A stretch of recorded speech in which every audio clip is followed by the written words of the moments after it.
আসসালামু আলাইকুম। আমি ডক্টর জেরিন।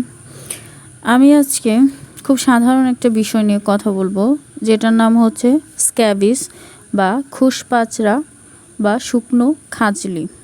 এটা একটা পোকা থেকে হতে পারে, যার নাম হচ্ছে সার্কোপটিস স্ক্যাবিস।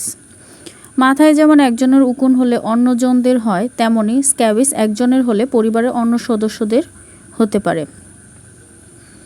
এর লক্ষণগুলো হলো, এটি প্রথমে শুরু হবে আঙুলের ভাঁজে ভাঁজে, দুই আঙুলের ফাঁকে যে জায়গাগুলি রয়েছে ছোট ছোট গুটি গুটি দিয়ে শুরু হয়। মেয়েদের ক্ষেত্রে নিপলের চারপাশে চুলকায়, আর ছেলেদের ক্ষেত্রে জেনিটেলিয়া বা যৌনাঙ্গের আশেপাশে নরম চামড়াতে চুলকানি হতে পারে, অথবা এই চুলকানি কিন্তু সারা শরীরে হতে পারে। বাচ্চাদের ক্ষেত্রে অনেক সময় গালে, হাতে, পায়ে বিভিন্ন জায়গায় ছোট ছোট গুটি হতে পারে, বুকের দিকে হতে দেখা যায়।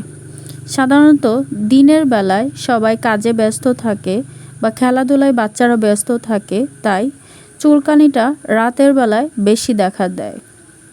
সাধারণত পরিবারের এক সদস্যদের হলে পরিবারের অন্য সদস্যের মাঝে দেখা যায়, কারণ এটি খুবই ছোঁয়াচে একটি রোগ। যেমন যেসব বাচ্চারা হোস্টেলে থাকে বা মাদ্রাসায় থাকে, তাদের একজনের হলে অন্যজনের মধ্যে দেখা দেয়। কিভাবে এটা সমাধান করব? যদি এটা হয়েই যায়, তাহলে ফার্মেসিতে এক ধরনের মেডিসিন পাওয়া যায়, যার নাম পারমিথ্রিন ক্রিম। এটা লাগানোর নিয়ম হচ্ছে একদম গলা থেকে শুরু করে পা পর্যন্ত লাগাতে হবে। শরীরের 1 ইঞ্চি জায়গাও বাদ দেওয়া যাবে না। এটি 12 ঘন্টা রাখতে হবে শরীরে। 12 ঘন্টা পর গোসল করে ফেলতে হবে এবং ব্যবহৃত কাপড় চোপড় এবং বিছানার চাদর গরম পানি দিয়ে রোদে শুকিয়ে ইস্ত্রি করে নিতে হবে। এই ক্রিমটি একবার ব্যবহার করার পর পুনরায় 7 দিন পর ব্যবহার করতে হবে। পরিবারের এক সদস্য হলে সব সদস্যরই ব্যবহার করতে হবে।